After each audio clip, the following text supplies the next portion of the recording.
Good evening to everyone.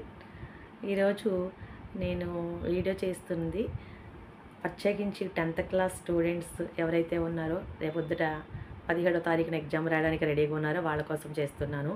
అంటే ఇంకా 12 డేసే ఉన్నాయి, ఎక్కువ రోజులు లేవు.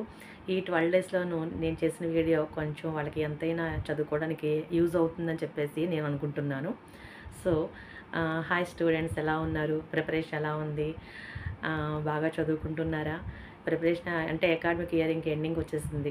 ప్రిపరేషన్ ఎలా ఉండాలంటే ఇంక అన్నీ వచ్చేసి ఇంక జస్ట్ రివిజన్లో ఉండాలి. అలా ఉన్నారని నేను అనుకుంటున్నాను. అయితే ఇప్పుడు టెంపరరీగా మీరు ఇష్టంతో ఎంతైనా కానీ కష్టపడి చదువుకున్నారనుకోండి, లైఫ్ లాంగ్ హ్యాపీగా జీవిస్తారు. అది మాత్రం మనసులో గుర్తుపెట్టుకుని మరీ చదువుకోండి. చాలామంది పాస్ అవుతానులే, 35 మార్క్స్ వచ్చేస్తాయిలే అని చెప్పేసి కౌంట్ చేసుకుని మరీ రాసి వచ్చేసి వాళ్ళు కూడా ఉన్నారు.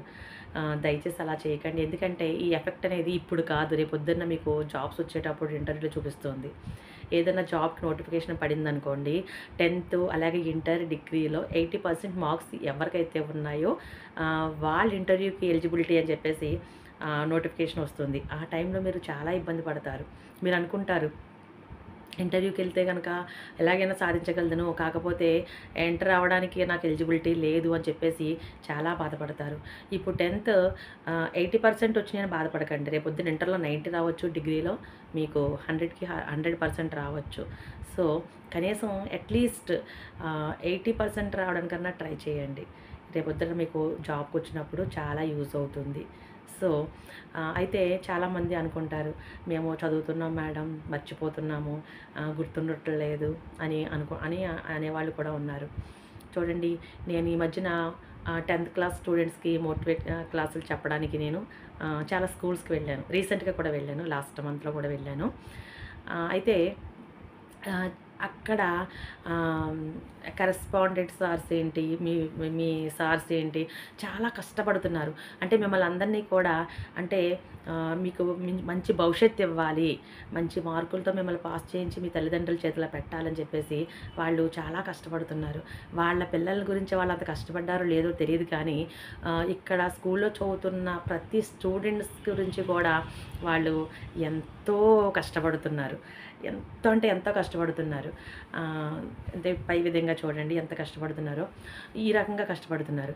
అంటే చాలామంది పేరెంట్స్ ఏమనుకుంటున్నారంటే, కోఆపరేట్ పోగా మా పిల్లలకి ఈరోజు ఫంక్షన్ ఉందండి, చుట్టాలు రిలేటివ్స్ ఉన్నారు, వెళ్ళకపోతే బాగోదు, మా పాప రాకపోతే బాగోదు, మా బాబుని బాగోదు, ఈరోజు పంపించేయండి అంటే వాళ్ళు ఏం చేస్తున్నారంటే హాస్టల్లో పెట్టుకుంటున్నారు. ఇంకా ఎగ్జామ్స్ ఇంటికి వెళ్తే వాళ్ళు చదివిని కూడా మర్చిపోతారని చెప్పేసి ఈ స్కూల్ వాళ్ళు ఏం చేస్తున్నారంటే వాళ్ళ పిల్లల కంటే ఎక్కువగా కేరింగ్ తీసుకుని అంత రెస్పాన్సిబిలిటీతో వాళ్ళందరినీ కూడా అక్కడే ఉంచుకుని చదివించుకుంటున్నారు.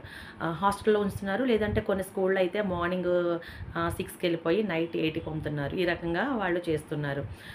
ఇప్పుడు మీరు తల్లిదండ్రులకి చెప్పేది ఏంటంటే, గారం అనేది అసలు పెట్టొద్దు పిల్లలకి. పైగా వాళ్ళు 8కి వచ్చేసినట్లయితే కనుక వాళ్ళకి కొద్దిగా మిల్క్ ఇవ్వడమో, లేకపోతే వాళ్ళకైనా ఫ్రూట్స్ జ్యూస్ ఇవ్వడమో, ఫ్రూట్స్ పెట్టడమో, ఏదో హెల్తీ ఫుడ్ వాళ్ళకి ఇవ్వండి. దయచేసి మై రిక్వెస్ట్. అయితే ఇక్కడ ప్రతి పేరెంట్ కూడా అక్కడ సార్స్కి కోఆపరేట్ చేయాలి. కోఆపరేట్ చేసినప్పుడే అక్కడ వాళ్ళు ఎంత కష్టపడుతున్నా కానీ దానికి ఫలితం ఉంటుంది. అలాగే స్టూడెంట్స్ ఏం చెప్తున్నానంటే, ఎంత చదివినా గుర్తుండట్లేదు, మర్చిపోతున్నాము అనుకునే వాళ్ళు ఎవరైనా కానీ ఒక పని చేయండి అన్న.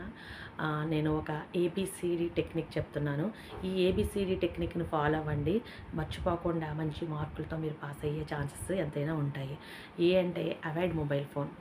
అమ్మయ్య, ఇంటికి వచ్చేసాం, 8 అయ్యింది, ఇంక మొబైల్ ఫోన్ తీసుకుని గేమ్స్ ఆడేసుకోవచ్చు, అది తీసేసుకో పబ్జీ ఆడేసుకోవచ్చు అనేవాళ్ళు కూడా చాలామంది ఉన్నారు. అంటే వాళ్ళకి ఫోన్ ఆడి స్కూల్లో మార్నింగ్ నుంచి ఈవినింగ్ వరకు ఉండేసరికి వాళ్ళకి పిచ్చుకుపోతుందన్నమాట. ఎప్పుడు ఇంటికి వెళ్ళిపోదామా, ఎప్పుడు ఫోన్స్ చూద్దామా అనేసి. అంటే కొంతమంది స్కూల్లో అయితే అక్కడే ఉంచేస్తున్నారు నైట్ కూడా, కానీ కొంతమంది స్కూల్లో అయితే ఆ పేరెంట్స్ వాళ్ళ రిక్వెస్ట్ని బట్టి వాళ్ళ ఇంటికి పంపించడం జరుగుతుంది. అయితే ఈ మొబైల్ చూడడం వల్ల ఏమవుతుందంటే, మార్నింగ్ నుంచి వాళ్ళు ఎంత కష్టపడి చదివించినా కానీ అదంతా కూడా ఏమవుతుంది, వీళ్ళు మర్చిపోవడానికి ఛాన్సెస్ ఉంటాయి. కాబట్టి avoid mobile phone. Avoid mobile phone అంటే ఫోన్కి దూరంగా ఉండండి. ఫోన్ మీకు కనిపించని దగ్గరలో ఉంటే అది రమ్మని పిలుస్తుంది. నన్ను చూడు రా అని పిలుస్తుంది. అంటే సోషల్ మీడియాకి అట్రాక్ట్ అయిపోతున్నారు బాగా. కాబట్టి అది ఒకటి చూసిన తర్వాత ఇంకోటి, ఇంకోటి కూడా అలా వస్తూనే ఉంటాయి కాబట్టి, ఆ ఫోన్‌ని మీరు అంత తొందరగా మానడం కష్టం కాబట్టి, అది మీ పేరెంట్స్ చేతిలో పెట్టేయండి మీకు కనిపించకుండా. వాళ్ళకి మీకు ఇమ్మన్నా ఇవ్వరు. ఎగ్జామ్స్ టైం దగ్గరికొచ్చింది కాబట్టి, ఆ పని చేయండి. ఆ ఫోన్ చూడడం వల్ల ఏంటంటే మీరు చదివిందంతా మర్చిపోతారు. నెక్స్ట్ బి అంటే బిలీవ్. నమ్మకంతో చదవండి. నేను బాగా చదువుతాను. నాకన్నీ గుర్తుంటాయి. నేను బాగా చదవగలుగుతాను. నేను బాగా రాయగలుగుతాను అని చెప్పేసి ఒక కాన్ఫిడెన్స్‌తో ఉండండి. నమ్మకంతో చదవండి. అలాగే కరేజ్‌గా ఉండండి. ధైర్యంగా ఉండండి. మీకసలు ఏమీ కూడా భయం లేకుండా జాగ్రత్తగా చదువుకోండి. అలాగే సి ఫర్ కాన్సంట్రేషన్. ఎప్పుడు కూడా మీరు ఎంతసేపు చదివింది అనేది ముఖ్యం కాదు. ఎన్ని గంటలు చదివింది అనేది ముఖ్యం కాదు. ఆ టైంలో మీరు ఎంత నేర్చుకున్నారు, ఎంత వచ్చింది మీకు, ఎంత గుర్తుంది, long answers long questions answers ఎంత వచ్చినాయి, షార్ట్ ఆన్సర్స్ ఎన్ని వచ్చినాయి, ఇవి గుర్తుపెట్టుకోండి. కాబట్టి కాన్సంట్రేషన్ అంటే ఎలా ఉండాలంటే చదువుకున్నంత సేపు కూడా మీ మైండ్‌లోకి అనేది అసలు ఏమీ రాకూడదు. ఓన్లీ మీరు చదువుతున్నారంతే.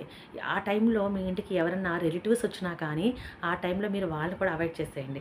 ఎవరైనా మిమ్మల్ని జస్ట్ హాయ్ అంటే హాయ్ అని పలకరించేసి, మీరు అమ్మతోనూ, నాన్నతోనూ మాట్లాడండి. నాకు ఎగ్జామ్స్ దగ్గరికొచ్చి నన్ను డిస్టర్బ్ చేయకండి అని చెప్పేసి, మీరు దూరంగా వెళ్లి కూర్చొని చదువుకోండి నాన్న.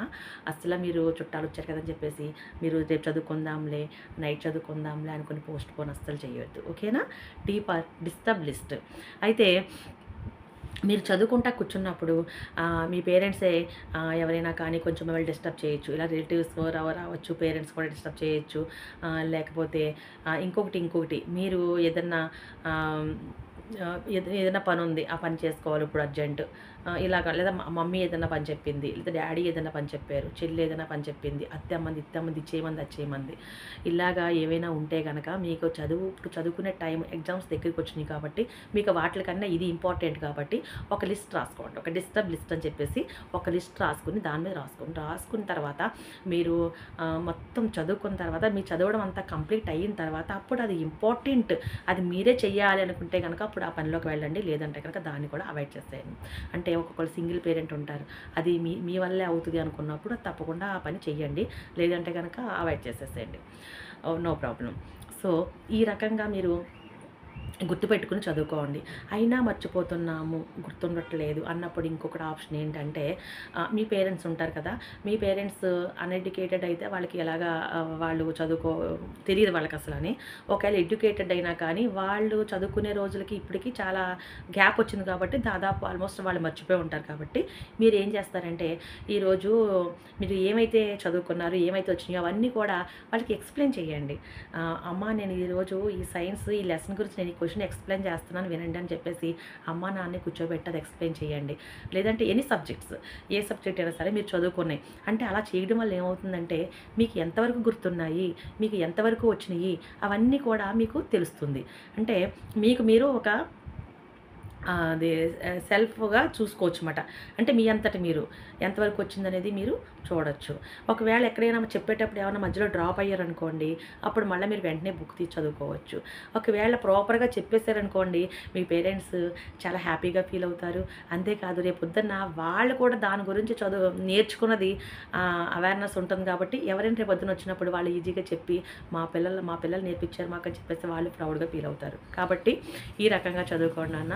ఒకవేళ ఇన్‌కేస్ మీ పేరెంట్స్‌కి మేము వినటానికి రెడీగా లేవు, మాకు పనులున్నాయి. ఒకవేళ ఇన్‌కేస్ అంటే గనక మీరు ఒక మిర్రర్ పెట్టుకొని, లేక ఒక డ్రెస్సింగ్ టేబుల్ ఒక మిర్రర్ ఉంటది కదా! అది మీ ఎదురుగుండా పెట్టుకొని మీకు మీరు అప్పచెప్పించుకోండి. అంటే మీకు ఎంతవరకు వచ్చిందో మీకు మీరు సెల్ఫ్ చెక్ చేసుకోండి. అంటే ఎంతవరకు వచ్చిందో మీరు చెక్ చేసుకోండి. చెక్ చేసుకొని ఎక్కడైతే డ్రాప్ అవుతున్నారో అక్కడ మళ్ళీ చదువుకోండి.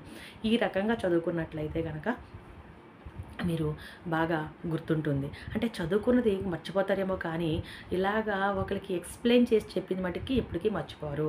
అంటే మీ పేరెంట్స్ దగ్గర చెప్పినా, ఇలా మిర్రర్‌గా చూసి చెప్పినా, మీ టీచర్స్ మీ స్కూల్‌లో మీకు ఎలా ఎక్స్‌ప్లెయిన్ చేసి చెప్తారో, ఆ రకంగానే మీరు చెప్పాలి. అంటే అక్కడ మీరు ఒక టీచర్ కింద ఫీల్ అవ్వాలి.